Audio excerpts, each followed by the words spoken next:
¿Cómo están, señores? Bienvenidos una vez más a Experiencias con Gabo Chavarría, su podcast favorito, este podcast donde conocemos a personas interesantísimas de todos los rubros. En esta ocasión, una ocasión sumamente especial porque está conmigo Rosario Barahona Michel. Querida Rosario, ¿cómo estás? ¿Qué tal todo? Hola, Gabo. Muy bien, gracias. Muchísimas gracias por invitarme y bueno, pues encantadísima. Gracias, Che. Se te ve bien, se te ve tranquila. Rosario es una mujer sumamente ocupada, así que muchas gracias por ese tiempito que te hiciste para el podcast. Bueno, las gracias. Es interesante y va a ser interesante charlar porque, a ver, señores, ella misma, ustedes saben que la primera pregunta es que ella misma pueda presentarse, pero digamos que es una escritora sumamente reconocida, investigadora, pero de todo lo que podamos hablar, de las experiencias que podamos sacarte, estimada Rosario, sin duda comienza la primera pregunta. Bajo tus palabras, tus propios criterios, tú te conoces mejor que nadie. ¿Quién es Rosario Barahona Michel? Bueno, a ver, es una pregunta interesante, ¿no? Cuando te la hacen así, tan a quemarropa. Directo. Está bien, está bien. No estaba preparada para eso, pero a ver, te digo. Rosario es una escritora e investigadora que soñó ser siempre escritora desde muy pequeña. Es decir, vos sabes que a las niñas o a los niños se les pregunta qué quieren ser y dicen pues arquitecto, abogado, veterinario, lo que fuere. Y yo siempre me dije a mí misma y a los demás, voy a ser escritora. Wow. Y punto. Nada más. ¿Desde pequeñita? Desde pequeña, nada más. O sea, no tenía más opciones. Y bueno, de una u otra manera se fueron dando las cosas y acabé estudiando literatura y bueno, posteriormente historia. Entonces, podría decirte eso, que soy escritora, y que también soy madre, tengo 3 hijos y 3 gatos. Madre partida doble. Sí. Realmente, qué interesante. Decías algo muy bonito que es, o sea, ya tuviste esa pasión, esa ocupación desde inicio. Y sin duda, para Rosario, los pensamientos y las emociones las diagramas en el papel, las escribes bajo tu tinta. Por eso muchas veces a los escritores es un poco complicado sacarles información porque ellos están tan acostumbrados a tener el mundo en la mente y plasmarlo en el papel que es una tarea tan difícil que pocos logran hacerla. Pero sin duda tuvo un inicio. Seguramente hubo ese inicio en el cual te costaba, quisiste empezar, algo te sacó, decíamos, el bichito te sacó y empezaste. ¿Cuándo fue ese momento? ¿Cómo empezó tu mundo de escritor? Bueno, como te decía, es que siempre lo supe, ¿no? Tal vez se podría decir a nivel conciencial. Estaba muy consciente de que iba a ser escritora, pasara lo que pasara. Pero también se vieron cosas como que particulares, ¿no? Por ejemplo, yo estudié en el Colegio Santa Ana, solo mujeres, cuando eran solo mujeres y cuando las profes eran religiosas, bueno, habían civiles también, pero principalmente religiosas. Entonces, era un colegio muy lindo, muy hermoso, una disciplina muy rígida, se aplicaba una disciplina rígida. Y recuerdo que, por ejemplo, cuando llegabas tarde, te tenías que ir a la biblioteca, lo cual para mí no era ningún tipo de castigo. No sé por qué había ese criterio, ¿no? Que para no interrumpir la clase cuando la alumna llegaba atrasada, pues la mandaban a la biblioteca. Y creo que así comenzó esta pasión, se podría decir. Y bueno, también ayudó una mentora, ¿no? Sor Ana Lorencina Rojas, que bueno, todo Sucre la conocía, a Madre Lorencina, que era la bibliotecaria del colegio.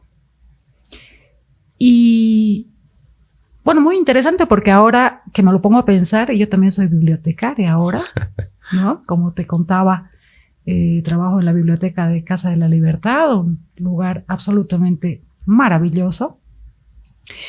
Y como te decía, volviendo al pasado, ¿no? Recordando a Madre Lorenzina. Fue mi mentora, porque como ella era la bibliotecaria, entonces se ocupaba de alimentar el deseo de las chicas, ¿no? De las alumnas que tuvieran cierto interés por la lectura. No todas la tenían, obviamente, ¿no? Yo sí. Y bueno, incluso recuerdo los recreos, yo metida en la biblioteca, ¿no? Era una niña un poco rara, quizá, ¿no? Y bueno, ella, Madre Lorenzina, fue la responsable, se podría decir, entre comillas, de que a mí me acabara de gustar la literatura, los libros, las historias. Y bueno, por supuesto también esto me viene por la sangre, ¿no? Porque mis padres son dos personas muy sensibles, mi papi es médico, pero siempre fue un lector voraz, ¿no? Le gustaban mucho y le siguen gustando las novelas de Agatha Christie y bueno, todo tipo de novelas y de lecturas y todo. Y mi mami es profesora de música, entonces dos personas muy interesantes, interesados además, por otro lado, en el arte, en la belleza del mundo, de las formas, etc. Entonces, no era raro para mí encontrar pues una novela, un libro de historia en casa y bueno, no sé si para bien o para mal, pero este es el resultado. ¿Cómo que para bien o para mal? A ver, tú, Rosario, ¿cómo que para bien o para mal? A ver, reconocida, has ganado muchos premios. A ver, tus libros cuentan historias y yo creo que, ¿quién sabe es eso? Tal vez uno de los secretos que uno tiene cuando está empezando es que desde pequeño hay algún destello, ¿no? Tal vez no es que tú misma hayas dicho, ahora es la hora de ir a la biblioteca, sino que algo te lleva como de lugar, apareces ahí, digamos así. Sí. Era parte ya de tu vida, me imagino, cuando eras niña, la biblioteca, ¿no? La biblioteca y el mundo y los libros, por decirlo de alguna manera. Como te decía, era una niña rara, ¿no? Los niños cuando van a los cumpleaños infantiles, si te acuerdas, o sea, uno se pone a jugar, bueno, comúnmente, ¿no? Uno se pone a jugar con los amiguitos, con los compañeros, qué sé yo.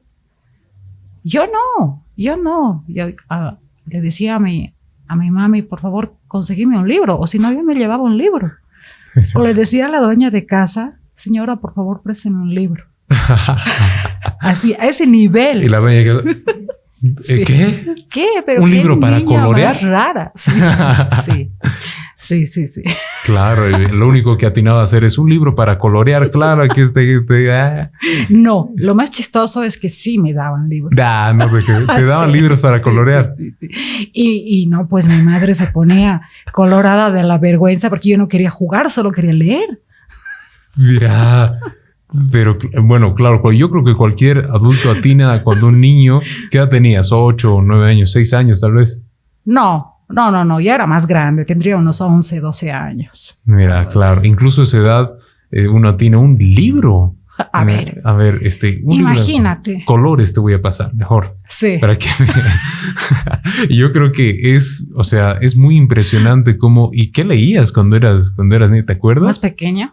Bueno, sabes que también tiene que ver mucho la historia familiar, ¿no? Porque eso repercute en el futuro de los hijos. A ver, te cuento un poco. Mi papi, que es médico especialista en terapia intensiva, realizó su especialidad en México, en Distrito Federal, cuando se llamaba Distrito Federal, ¿no? Hoy en día es solo Ciudad de México. Entonces yo, como soy la mayor, tengo 3 hermanas menores, entonces yo partí con ellos, soy boliviana, pero partí con ellos y vivimos algunos años en Ciudad de México. Y me tocó estudiar el jardín de niños, que se llama así en México, el kinder, ¿no? Y de alguna manera eso me permitió aprender a leer más rápido que en Bolivia. Porque mi madre me cuenta que a los 3 años yo sabía leer y escribir. y ella lo cuenta con mucho orgullo. ¿No?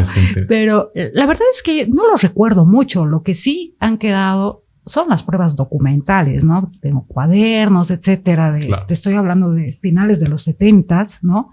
Probablemente no lo he investigado, ¿no? Probablemente la educación en México estaría quizá un paso más adelante que en Bolivia, probablemente, no lo sé. Entonces, creo que también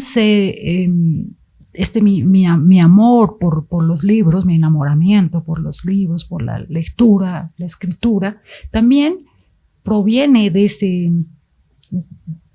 ese lado, ¿no? De esa historia que te estoy contando. Porque fue lo que se llama estimulación temprana, ¿no? Claro. Sí, desde el jardín de niños. Entonces ya, como yo ya sabía leer, para mí fue fácil seguir leyendo. Claro, estabas acostumbrado. Sí, durante toda la primaria y bueno, finalmente durante toda la vida, hasta hoy en día. Claro. Sí. Yo creo que también es como una semillita, quién sabe, ¿no? Una semillita que agarraste justo en ese tiempo, entonces no podías seguías creciendo en el ámbito de la lectura, entonces no podías dejar de leer libro a libro y asumo que escalabas de libros más complicados o con un contexto más difícil, de historias más enredadas, así, fuiste escalando tal vez. Más o menos, sí, tienes razón. Mira, mi primer libro, que aproximadamente a los 11 años me lo regaló justo mi padre, fue La Eneida, de Virgilio. ¿A los 11 años? Sí. No, ya. Y a mí me encantó. O sea, eso fue lo más chistoso. ¿Qué leíste, ¿no? Entonces a tus 20? La Biblia entera, Dios. Ah, por supuesto. Claro. Wow. No, un poco más tarde. No. Pero sí la leí. Wow. Y claro, La Eneida de Virgilio, y me pareció fantástica. Era una edición, la tengo hasta ahora, una edición de tapa dura, edición española con ilustraciones a todo color y todo. No era para niños. Esa edición puede leerla cualquier persona, pero yo no sé por qué me la regaló, pues mi papi, porque a una niña de 11 años le regalas otro tipo de cosas, pero bueno, ellos me conocían, ¿no? Y me la leí así de tapa a tapa. Qué impresionante. ¿Sí? Y claro, 11 años. Yo a mis 11 años, ¿qué estaba leyendo? Estaba leyendo el cartel de la puerta de mi kinder, digamos. Sí. También es que y después que leí Homero, la Odisea, ya para ti, pichanga, digamos. Más o menos. Bueno, luego las a obras, los 16. Las obras clásicas y, bueno, después el boom latinoamericano, ¿no? García Márquez, etcétera. Así es. Vargas así comencé, Llosa, ¿no? Claro. Exacto, así fui, sí, avanzando, digamos. Y cuando fuiste avanzando, estabas siendo una lectora pro, ¿cuándo decidiste empezar a ser una escritora? ¿En qué momento? Tal vez qué libro te inspiró o en qué momento lo decidiste. Qué linda pregunta. Mira, ahora que me lo preguntas, te podría decir que probablemente después de haber leído Alicia en el País de las Maravillas. Ah, mira. Porque yo quise escribir algo parecido, ¿no? Quería hacer algo parecido y tenía un manuscrito, ¿no? Y tendría unos 12 años. Y tenía un manuscrito porque, bueno, no había muchas computadoras, existían, pero no, en casa no teníamos computadora en ese momento. ¿Y qué se habrá hecho mi manuscrito? No te podría decir. De servilleta, no sé. Sí, pero sí recuerdo haber escrito una versión como de Alicia en el País de las Maravillas, boliviana, se puede decir. Andina, esa era la palabra, andina. Sí, algo así. Y luego, pues no sé, lo olvidé, como te digo, se perdió el manuscrito y listo. Pero esa fue como como el primer intento de escribir algo. Y luego ya en la adolescencia, un poco más tarde, comencé a leer a este poeta y psiquiatra venezolano que me gusta mucho, llamado Euler Granda. No sé si lo conoces. Me suena, che. Entonces, y comencé a escribir poesía también. Y claro, obviamente a Matilde Casasola. Con esas influencias, ¿no? Comencé a escribir poesía en la adolescencia. Entonces tengo muchísimos poemas, pero bueno, no es exactamente lo mío la poesía, ¿no? Me gusta más la narrativa. Pero te mentiría si te diría que no escribí poemas, pues sí los escribí. Seguro y bastante. Sí. Y sobre todo yo creo que en la época de la adolescencia, como decías, la pubertad, porque al final muchas veces crear historias necesita tiempo y a veces la poesía necesita tiempo, pero de experiencia. Y ahí va mi otra pregunta, sí, que es, ¿hay mucha diferencia entre escribir novelas y poesía? ¿Tú qué dices? ¿Hay diferencia? ¿Se siente al momento de escribir? Por supuesto. Hay una diferencia abismal. Puedes escribir narrativa, ya sea cuento, ya sea una novela como tal, y puedes ponerle un matiz poético, darle un tono poético, por supuesto. Hay que saber hacerlo, pero se puede. Se puede. Pero no es poesía. Es muy distinto. Claro. Porque estamos regidos a escribir con propiedad, ¿no? O sea, no te digo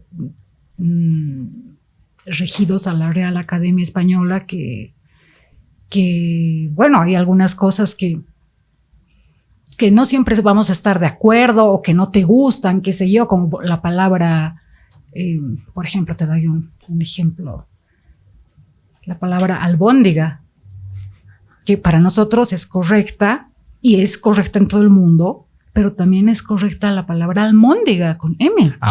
Ese es un tema polémico, ¿no? Y si quieres que te diga la verdad, no me gusta, o sea, me choca cómo claro, suena, ¿no? Es como dirían una cacofonía, ¿no? No es exactamente cacofonía, pero como que está correcto, pero me suena mal. Pero suena mal, claro. Me suena mal, entonces, bueno, ya, independientemente de eso, cuando escribes una novela o un cuento, tienes que darle, obviamente, además de un sentido, una profundidad y una propiedad a lo que estás narrando, ¿no? Amén de que tienes que escribir perfectamente. Por supuesto, no te puedes obviar, no te puedes equivocar, no puedes tener un error ortográfico porque es imperdonable, ¿no? Y escribir poesía es distinto porque si bien en la narrativa tienes licencia para mentir, por decirlo de alguna manera, puedes escribir sobre hechos reales, pero de alguna manera inventarlos también, darle tu toque de ficción, tu toque, tu estilo, ¿no? De tu cosecha, eso quería decir. Pero en la poesía no necesariamente. O sea, en la poesía yo encuentro que hay como más libertades. Eso. En la novela no. En el cuento tampoco. Mira. Sí.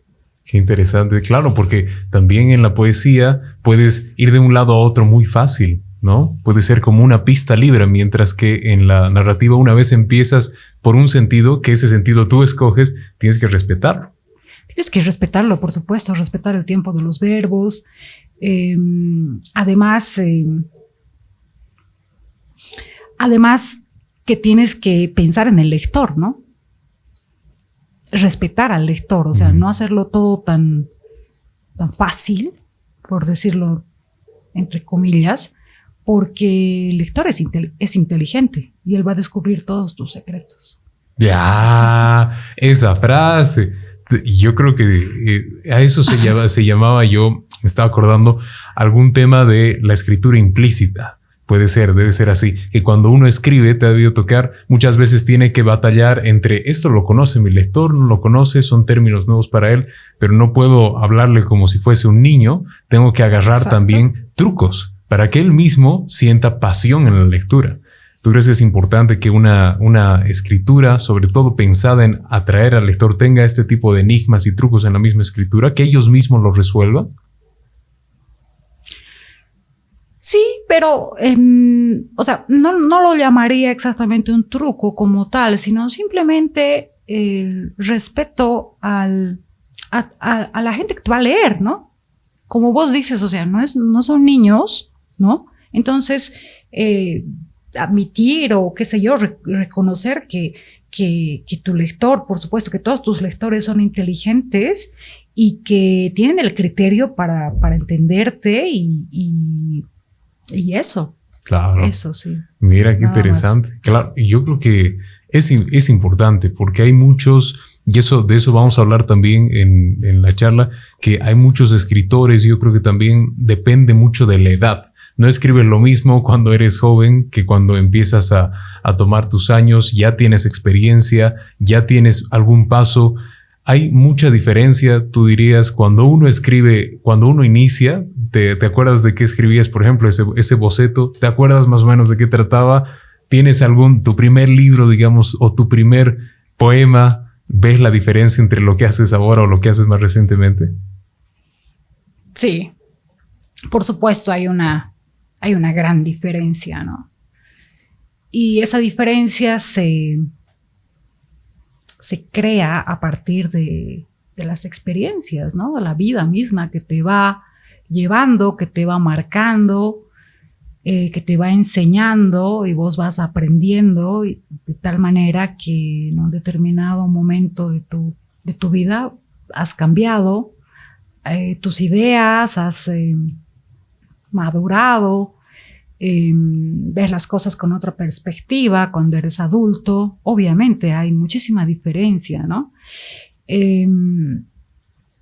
Sin embargo, a mí me pasa que, bueno, quizás soy muy dura, muy severa conmigo misma, sobre todo en temas de escritura, ¿no? Los trabajos que yo veo que, no sé, que los escribí hace 8 años o 10 años, me parecen patéticos. Así tal cual, patética. Sí. Oh. Entonces, está mal porque bueno, yo también debería ser un poco más benévola conmigo mismo. Claro. Porque me costaron trabajo. Tiempo. ¿no? Tiempo, sudor, etcétera, ¿no? Lágrimas. Sí, lágrimas. Entonces, bueno, hay que reconocer que el trabajo es finalmente el trabajo es trabajo, ¿no? Pero siempre trato de hacerlo lo mejor que pueda, ¿no? Entonces soy muy autoexigente, se podría decir. Claro, y eso vale mucho en la escritura. Hay otros escritores que dicen, todo lo que hago es perfecto. Pero sin duda que uno puede mejorar, ¿no? Puede seguir y seguir mejorando. Incluso cuando uno publica un libro, te ha debido pasar, después a veces de casualidad lo vuelves a leer porque muchas veces hay ese tiempo de mejor no lo leo un cachito porque sé que voy a encontrar algo que sí. Podría cambiar. ¿Te ha tocado? Sí, claro que sí. A mí me da pavor eso, ¿no? O sea, ver un libro que ha salido de la imprenta y la verdad que hay que tener valentía, porque a veces uno desconfía mucho de sí mismo y te dices, pero ¿y qué pasa si me he equivocado? No me acuerdo si corregí tal palabra o tal otra palabra, etcétera. Pero bueno, también afortunadamente me han tocado muy buenos editores, es decir que esta novela, si bien esa, por ejemplo, ¿no? De Esta noche no te marchas. Sí, más bien, y mostrémosla en la última novela que sacó Rosario, que la trajo aquí con nosotros. Sí, que salió, bueno, el año pasado. Si bien la escribí yo, por supuesto,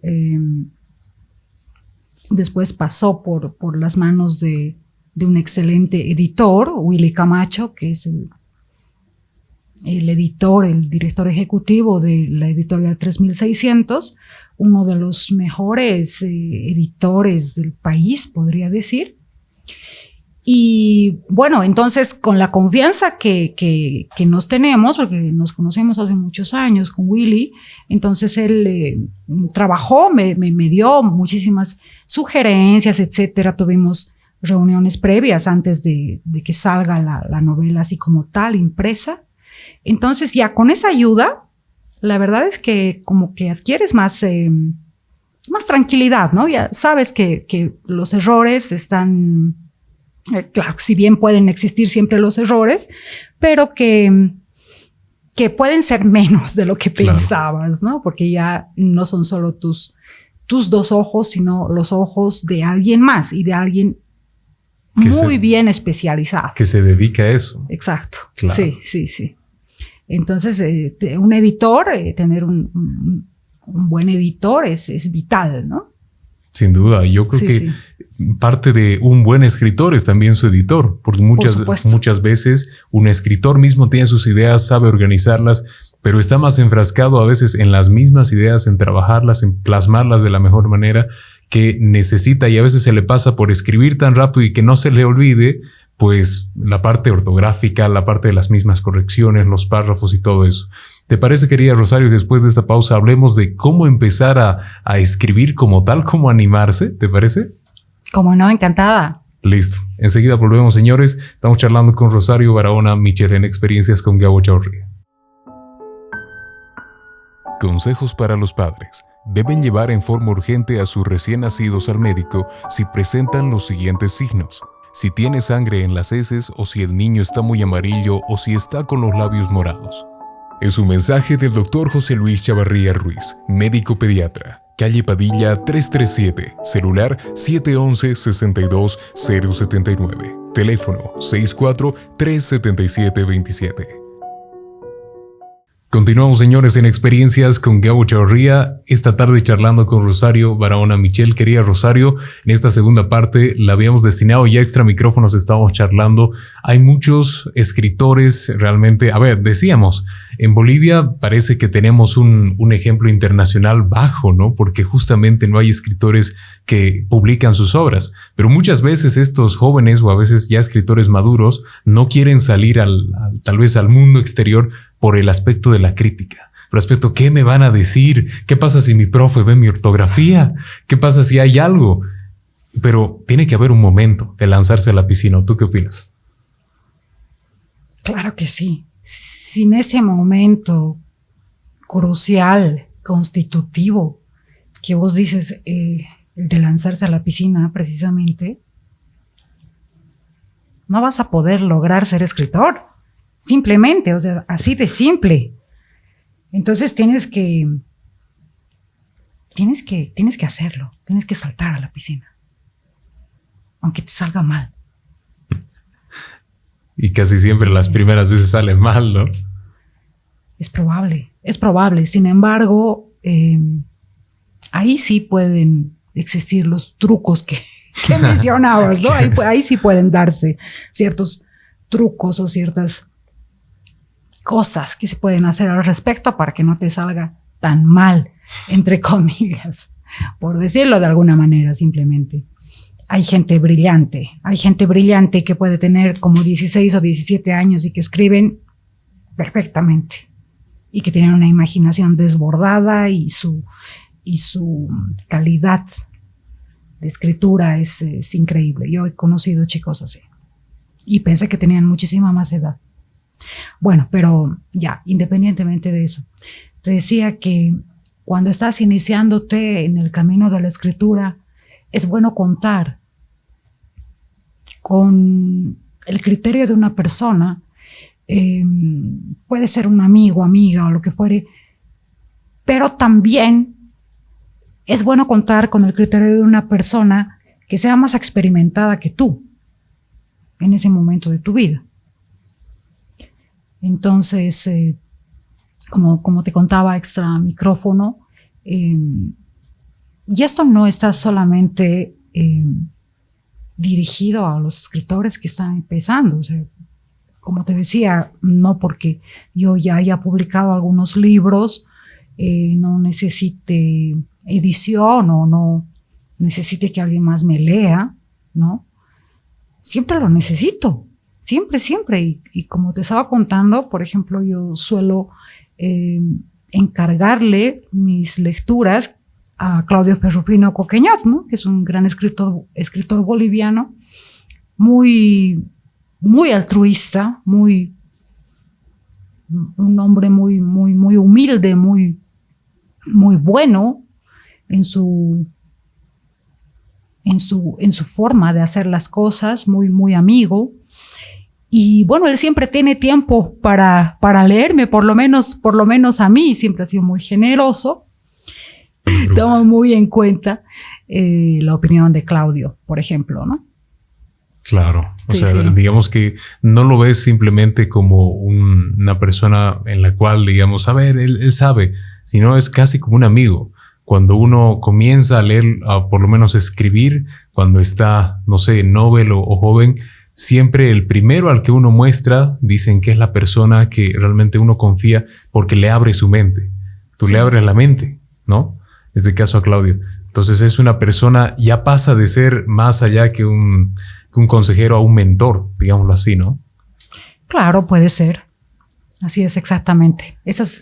Hay que rodearse de ese tipo de personas, ¿no? Que están dispuestas a ayudarte en eso que tal vez no es tan importante para la otra persona, pero sí para ti. Claro.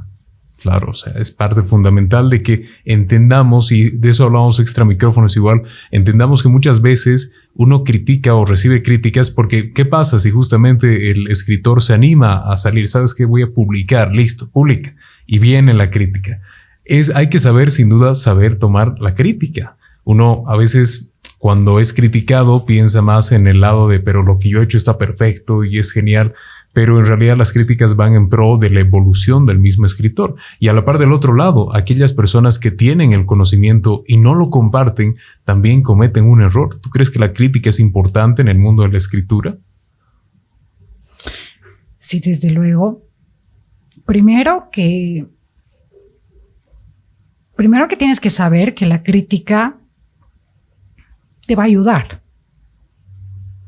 Y tienes que saber, estar plenamente consciente que obviamente no a todos les va a gustar. Y aunque no les guste, pueden escribir una crítica constructiva hacia tu trabajo. Eso también hay que tomarlo en cuenta, aunque no les guste. Porque una cosa es el gusto, ¿no? Por decirlo entre comillas, y otra cosa es que alguien simplemente no valore tu trabajo como tal y que hable mal de tu trabajo, que lo destruya porque se haga pasar también entre comillas por crítica literaria, ¿no? Eso no es una cuestión de gusto, o sea, hay que saber argumentarlo bien. Pero tienes que estar consciente que vas a ser criticado, ya sea para bien o para mal. Y hay que aceptar la crítica. Hay que aceptarla con humildad, con sencillez, con inteligencia. Y por otro lado, como me decías, es egoísta quedarte con la crítica. O sea, si a mí alguien me da un manuscrito de novela y yo no la critico, o sea, perdón, pero me parecería una actitud muy egoísta de mi parte, ¿no? Yo estaría siendo muy egoísta si es que no le doy un par de críticas a la persona que ha confiado en mí, en mi criterio, ¿no? Por favor, o sea, no tienes que tener miedo a la crítica. Claro. O sea, eso te ayuda a crecer, Mira, yo cuando estudiaba en la Universidad Andina,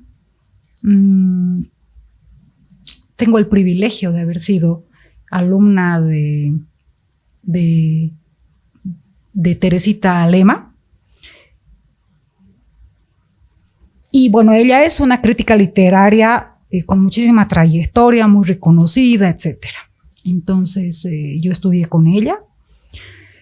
Y cuando nos pedía algún trabajo, ella lo devolvía corregido. Y cuando me lo devolvía corregido, a mí me daban ganas de llorar. Porque mi profe, Teresita, me devolvía las hojas pintadas con rojo, con flechas, con tachaduras, hormigas rojas en el papel blanco. Y me daban ganas de llorar. Yo decía, yo no sirvo para esto. O sea, la escritura no es lo mío. ¿Por qué me tienen que corregir tanto? No puede ser.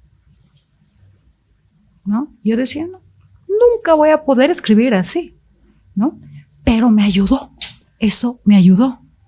Porque luego yo pasé esa materia con Terelema.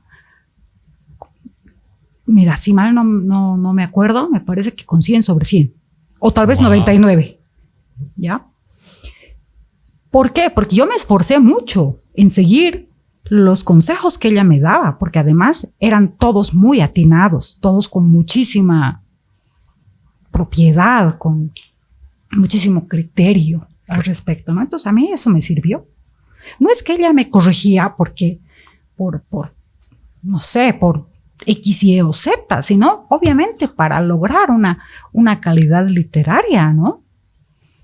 Claro. Siempre se ve, yo creo que, y qué interesante, es decir, cuando uno hace una crítica, no la hace simplemente por molestar, digámoslo así, como, no me cae bien, la voy a criticar, sino porque ve potencial más bien. Y lo que hace que cambie la cosa es saber si esa persona agarra la crítica, si la agarra y mejora. Quién sabe, uno critica por eso, ¿no? Así es, porque ves potencial en la persona. Exactamente. Exacto. Eso es lo que me decían mis profesores, ¿no? O sea, tienes potencial, entonces, bueno, esfuérzate un poco más, ¿no? Claro, puede ser mejor. Aquí, y ese es otro tema, como tú decías, hay muchas personas que, incluso jovencitas, tienen un talento increíble para plasmar las ideas en el papel, y otras que no lo tienen tanto, pero esas sí publican. Hay mucha diferencia a veces cuando uno tiene muchas ideas en la mente y no sabe proyectarlas, como cuando otro que no tiene muchas ideas, pero se anima y las proyecta. Tal vez ese es uno de los pasos, tú dirías, es uno de los pasos cuando uno es escritor o escritora, saber proyectar tus ideas. Está bien que lo tengas todo aquí, pero tienes que pasarlo aquí. Es un requisito, tal vez es difícil, es complicado. Bueno, tener ideas, todos las tenemos. Claro, eso sí. Todos las tenemos. Pero creo que el desafío es lo que vos dices, ¿no? Pasar esas ideas, narrar esas ideas, contarlas y plasmarlas en un papel o en la pantalla de una computadora.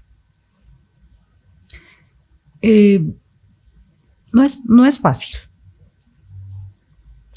No es imposible, pero no es fácil, te toma tiempo. O sea, no es que eres un superdotado y que vas a escribir bien, no sé, porque volvemos a lo que te comentaba, ¿no? Hace un par de minutos. No porque yo haya escrito un par de libros, ahorita me pongo a la computadora y escribo 10 páginas perfectas. No, eso no es así. Ni en mi caso, ni en el caso de Javier Marías, ni en el caso de Vargas Llosa, ni en el caso de, qué sé yo, ni de Edmundo Paz Soldán. No. ¿Por qué? Porque la escritura requiere trabajo solitario. Es decir, horas y horas de pensar, de reflexionar, de consultar a otros autores, de investigar y de también dejar pasar el tiempo, ¿no? Porque no es que si yo tengo que escribir, no sé, por decirte 5 páginas o 10 páginas o lo que fuere, no es que me va a salir al instante. Claro. Hay un tiempo de reposo. Un delicioso tiempo de reposo, como el del vino, ¿no? Porque en ese tiempo, cuando tu texto ya está escrito, hay que dejar reposar. Como al buen vino, me gusta decir. Porque en ese tiempo que tu texto, tus letras están reposando, tú tienes tiempo de reflexionar. Y hay cosas aún así como de forma metafísica que te ocurren en ese tiempo especial. Y las añades, las usas de alguna manera y acabas con el texto. Acabar entre comillas también, porque un texto, yo tengo la certeza, te podría decir, que todos los textos son inacabados. Todos los cuentos y todas las novelas son inacabadas. Son trabajos infinitos. Infinitos. Porque si no le pones un punto final con autodisciplina, pues puedes estar escribiendo, pero por el resto de tu vida. Sí. Claro. O sea, no se crean, uno no escribe muchas veces para, lo voy a terminar en 50 páginas, sino, de hecho, y es esa decisión, saber cuándo terminarlo, porque tú sabes aquí que puedes continuar, pero tiene que haber un final, entre comillas, como decías, ¿no? Tiene que haber un final. Ahora, también hay otro aspecto. Para los que trabajamos con ficción, ¿no? Con cuento y novela, ¿qué te digo? Los personajes son cosa seria. Construir buenos personajes más todavía. No solo eso, sino que los personajes son seres de papel, pero son reales. Entonces, tal vez vos quieres ponerle el punto final, pero tu personaje no quiere. Ya es su propio criterio, digamos. Eso ya es otra cosa. Entonces, ahí o tienes que convencer a tu personaje o inventarte algo más o acudir a más y más creatividad y bueno, de alguna manera llegar a un acuerdo con tu personaje. Mira, qué interesante. Claro, o sea, y lo que decíamos se cumple al inicio. La diferencia, por ejemplo, entre poesía y la narrativa es que la poesía puedes decir, bueno, y esto fue así, chao, punto. Es que en la narrativa tienes un personaje que te está pisando y no lo puedes terminar así tal cual. Además, tienes que pensar el final, a ver cómo podría terminar y cómo llego ahí. Con 300 páginas puede ser, pero tienes que encontrar el transporte, ¿no? De llevarlo a un final. En caso de, porque a veces, como decíamos, no hay finales. Claro. Mira, qué interesante. Aquí verás un razonamiento ya ahí eximio. Ya. Y otra de las cosas que veía, querida Rosario, era, sin duda, debe ser muy importante al momento de escribir. Decíamos, después de escribir hay que dejar marinar, digamos así, las ideas. Pero al momento de escribir, ¿tú crees que es importante el contexto? ¿Necesitas un contexto apropiado? No sé, te pones música o tienes que estar en un lugar callado o algún nivel de concentración, digamos. ¿Tienes algún hábito con respecto al contexto para escribir? Bueno, mira, como yo soy madre, la verdad que me la he pasado la vida criando hijos, aunque ahora ya son grandes. Entonces, la verdad es que eso ha influido muchísimo en mi vida, en mi carrera. Entonces, no te podría decir que tengo algo así como un ritual o una cábala respecto del momento de escribir, sino que yo escribo realmente cuando puedo, ¿no? Siempre ha sido así, porque tenía tantas ocupaciones más cuando mis hijos eran pequeños, que la verdad escribía cuando podía. Y claro, cuando podía, tenía que sacar algo, ¿no? Avanzar un capítulo o dos, o de alguna manera avanzar. Pero en general me gusta trabajar con vista a una ventana. Mi habitación tiene una ventana. Yo vivo en un edificio, entonces tengo un paisaje lindo. Claro, veo las montañas azules así al fondo del paisaje, que son unas maravillosas montañas. Yo las llamo las montañas azules de mi esperanza.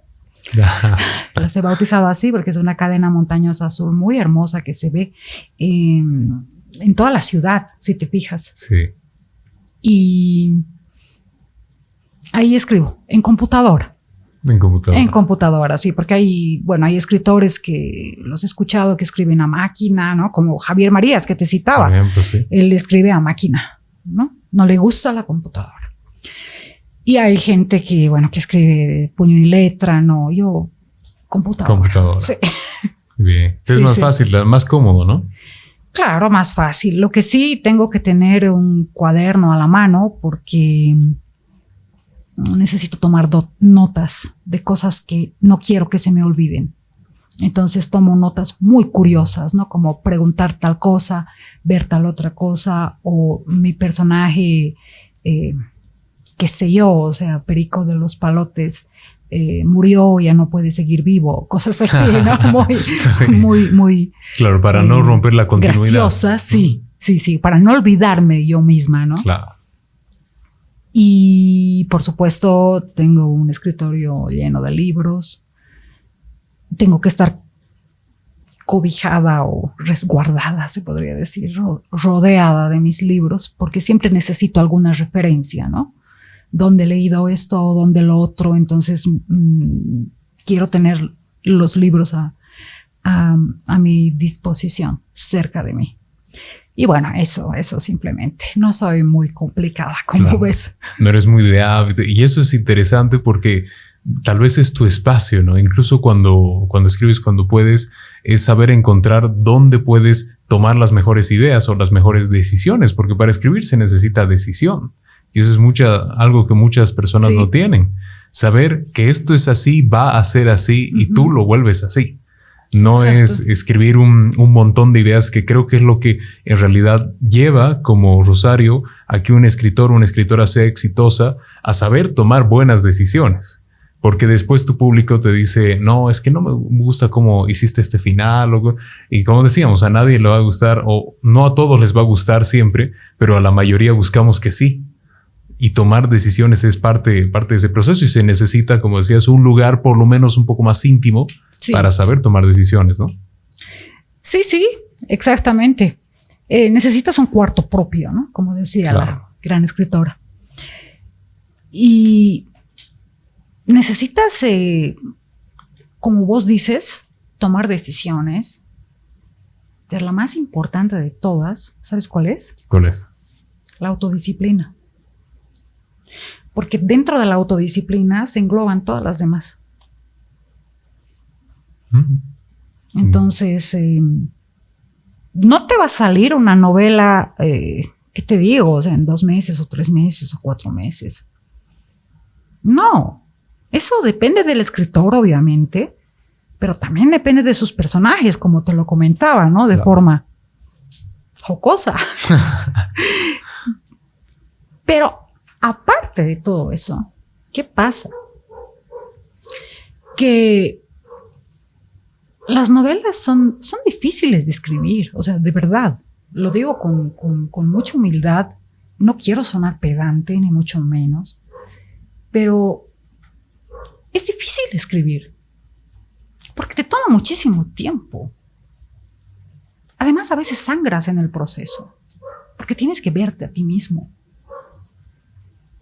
Tienes que recordar algunas cosas que no quieres. O sea, es un oficio que tiene que ver mucho con la emoción. A veces no quieres enfrentarte a todas tus emociones. Entonces, por eso digo, a veces sangras por dentro.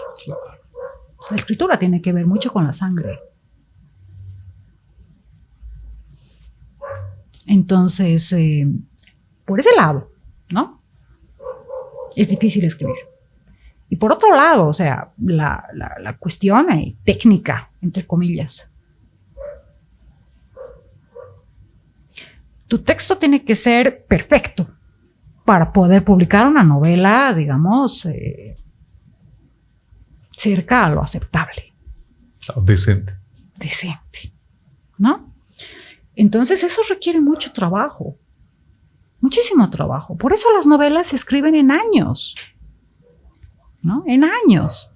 Si me preguntas cuánto tiempo me ha tomado esto, o sea, amén del trabajo, de los hijos, de muchas otras obligaciones que he tenido que llevar a cabo en los últimos años, esta novela fácilmente unos 8 años. 8 años. Sí, porque también han habido, digamos, momentos como que se me quedó olvidada en el cajón y no la saqué más porque estaba distraída con otras cosas, con otras obligaciones. Claro. Y así, ¿no? Vas dejando las cosas y bueno, llega un momento en que las tienes que retomar porque es tu destino, ¿no? La sangre y el destino, las dos cosas que tienen que ver mucho con el oficio de ser escritor o escritora. Yo había dejado esta novela en reposo, no sé, probablemente, no sé cuánto tiempo, ¿no? Tal vez un par de años, que alguna vez abría la computadora, añadía una página, la miraba por aquí, por allá y decía, no tengo tiempo hoy, tal vez mañana, ¿no? Y nada más. Pero fue en México, el 2019, cuando yo salí a un balcón. Estaba hospedada en el centro mismo, en el corazón de Ciudad de México. Salí al balcón de mi hotel y escuché unas voces. Bueno, no me lo vas a creer, pero yo escuché unas voces y eran los muertos de la dictadura de Banzer, de 1971.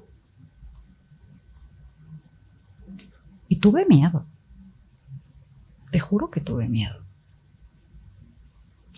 En cuanto volví a Bolivia, retomé el trabajo. Porque dije, no puedo ser infiel a mí misma. Porque yo me había prometido escribir una novela sobre el golpe militar y bueno, estos años terribles de hierro que hemos pasado en Bolivia, bajo el Plan Cóndor, etcétera, las muertes, las persecuciones, las prisiones políticas, el fuego, el horror, las balas, la sangre, etcétera. Y no me estaba siendo fiel a mí mismo. Y los muertos tuvieron que hablarme. ¿Te das cuenta? Sí. Entonces, en cuanto volví a Bolivia, yo retomé esto. Mira, casi como el destino, che. ¿Ves por qué te lo digo? Claro. O sea, todo fue muy, muy guiado y sin duda te creo. Muchas veces, yo creo que a veces la mente puede más que el cuerpo. Y si tu mente, el subconsciente, eso a veces, las mismas voces que pudiste escuchar, pudiste haber visto en los sueños. Los sueños mismos son un mensaje directo de qué es lo que queremos, qué es lo que debemos hacer, en dónde estamos. Y es impresionante que saber cómo escucharte a ti misma, lo que decíamos al inicio. Un escritor o una escritora necesita escuchar, hacer introspección, saber qué es lo que tiene y plasmarlo, para que otras personas así puedan ver y conocer qué es lo que uno piensa. Porque que se quede aquí no vale. Ponerlo ahí, qué interesante, che, Rosario. Me he quedado impactado cuando me avance así. Con la cábala realmente andabas con las voces ahí. Yo creo que es parte, cada uno de los escritores tiene cierta inspiración y eso noto ahora en ti, tiene inspiración siempre desde unas ideas que tenía conservadas. Tú decías el buen vino y uno recuerda el buen vino, a veces lo construiste y de eso vamos a hablar ahora que volvamos de la pausa. Construiste una novela con mucho tiempo, pero cada uno, incluso ese tiempo que dejabas marinando en la novela era importante. Porque así sabías cómo podías volver, qué estabas escribiendo. ¿Te parece si ahora que volvamos de esta pausa hablamos en específico de tu novela? Y bueno, de ahí algunas partes de qué es lo que haces aparte de ser escritora, aparte de todo ese mundo, ¿te parece? Claro que sí, con mucho gusto. Listo, querida Rosario. Enseguida volvemos, señores, a Experiencias con Gabo Chavarría. Consejos para los padres. Deben llevar en forma urgente a sus recién nacidos al médico si presentan los siguientes signos: si se mueve muy poco o si tiene secreción de pus en los ojos o en el ombligo. Es un mensaje del Dr. José Luis Chavarría Ruiz, médico pediatra, calle Padilla 337, celular 711-62079, teléfono 64-377-27.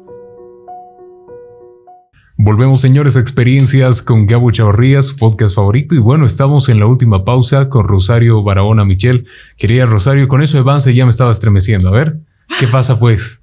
¿Qué pasa? Y es lo que decíamos ahora, tal vez extra micrófonos en las pausas que siempre charlamos.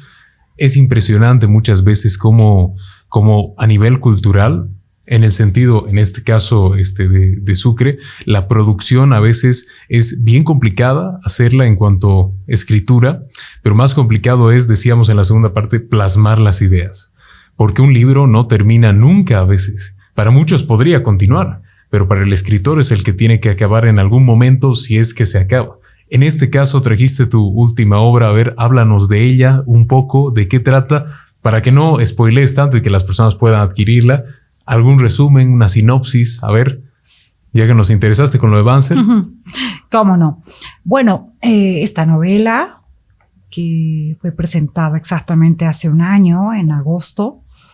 ¿Agosto por qué? Porque en agosto de 1971, el 21 de agosto, como vos sabes, se dio el golpe militar, ¿no?, del entonces coronel Banzer. Entonces, la presenté el año pasado, el 30 de agosto, porque para mí era muy simbólico poder hacerlo en ese mes, ¿no? Claro. Y bueno, por lo que me decían mis editores, tuvo un buen recibimiento en La Paz el año pasado, en la Feria Internacional del Libro, se vendió, etcétera.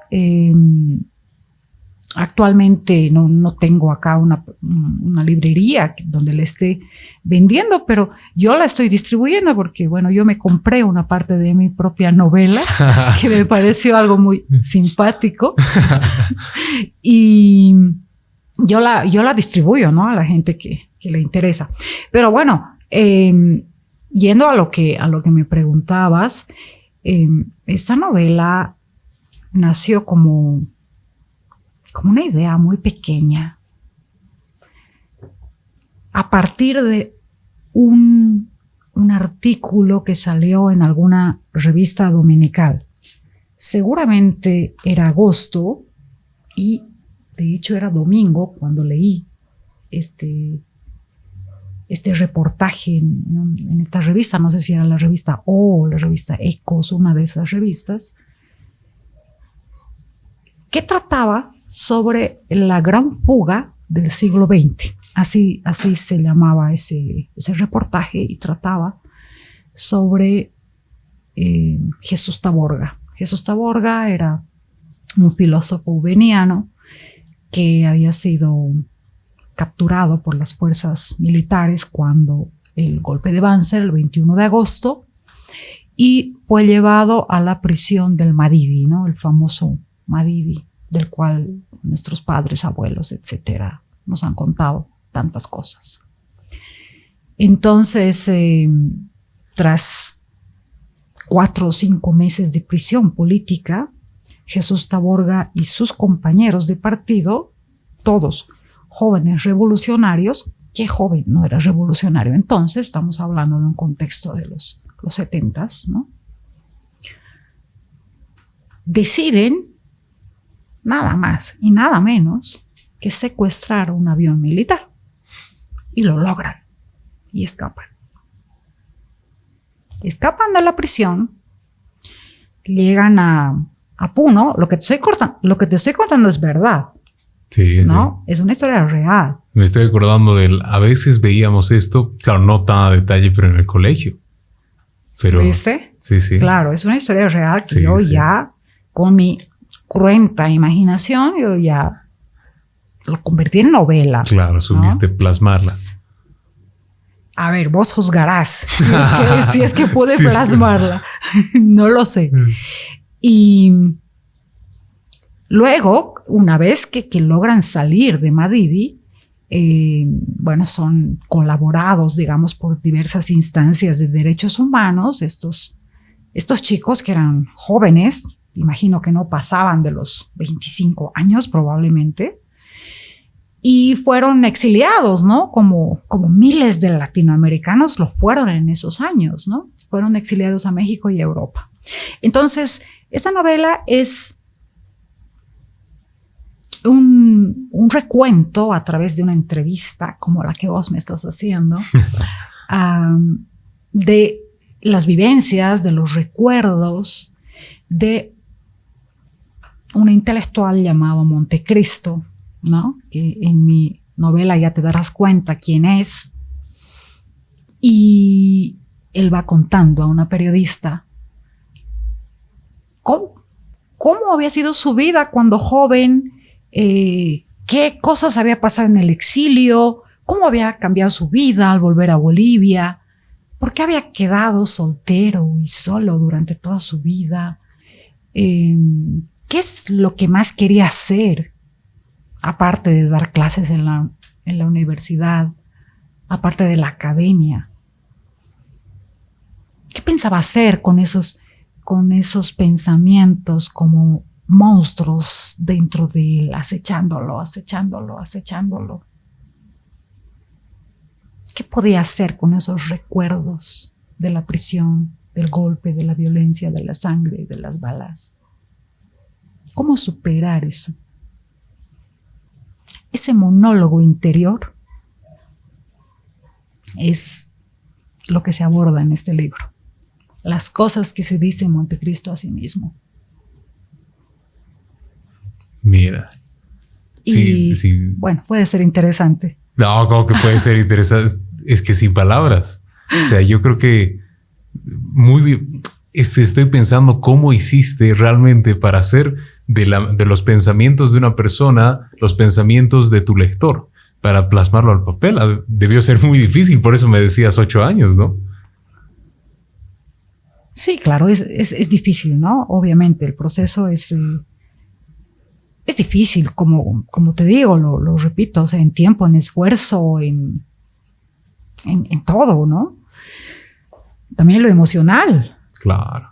Pero no creas, no es tan difícil, no es tan difícil ponerte en el lugar de la otra persona. O sea, si vos te pones a pensar el miedo que habrán sentido, ¿no? Sí. Y además tienes que comprender las mentalidades. O sea, no es solamente el miedo, que pues, eso puede ocurrir, no sé, pues en el siglo XX o en el XIX o en el XVIII, cuando fuere. El miedo es el miedo, ¿no? Porque es una emoción humana, es algo profundamente humano. Ok. Pero otra cosa es también comprender la mentalidad. Porque vos y yo no pensamos como Montecristo. Ellos son seres de otra época, de otros momentos, ¿no? Políticos, de otra sociedad boliviana. Entonces ahí es cuando tienes que recurrir a ciertos artilugios, ¿no? O sea, fijarte a ver qué haría mi papá o mi mamá en estas situaciones. O sea, por ejemplo, ¿no? O preguntarles incluso, o preguntarles, ¿no? Exacto, Claro. Sí. O preguntarles, por ejemplo, ¿no? Como... Y mira, me estás haciendo recuerdo de un detalle así súper interesante, porque la música, por ejemplo, ¿no? Siempre en casa crecimos escuchando muy buena música, porque mi papi es amante de la música clásica y bueno, también de la música italiana. Y bueno, yo me conocía muy de memoria una canción que se llama Amore Scusami, que es una canción italiana de John Foster. Entonces a mí se me ocurrió, porque simplemente se me ocurrió, no puedo decirte porque no sé, por un motivo especial, simplemente se me ocurrió titular uno de los capítulos de esta novela así como Amore Scusami, ¿no? Sí. Y esta portada que ves, ¿no? Es una gráfica, se podría decir, de ese capítulo. Pero ya no te contaré más porque es demasiado spoiler. Sí, realmente. Y por cierto, bueno, esto ya no es spoiler. Esta portada está realizada por un artista gráfico, yo diría uno de los mayores exponentes del cómic, ¿no? Que es Joaquín Cuevas Tellería, un artista paceño, que fue muy, muy, muy paciente conmigo, ¿no? Porque creo que yo fui muy caprichosa. Fui muy caprichosa. Somos amigos con Joaquín, nos conocemos hace muchos años y yo le había comentado, mira, quiero la portada de mi novela, pero como cómic.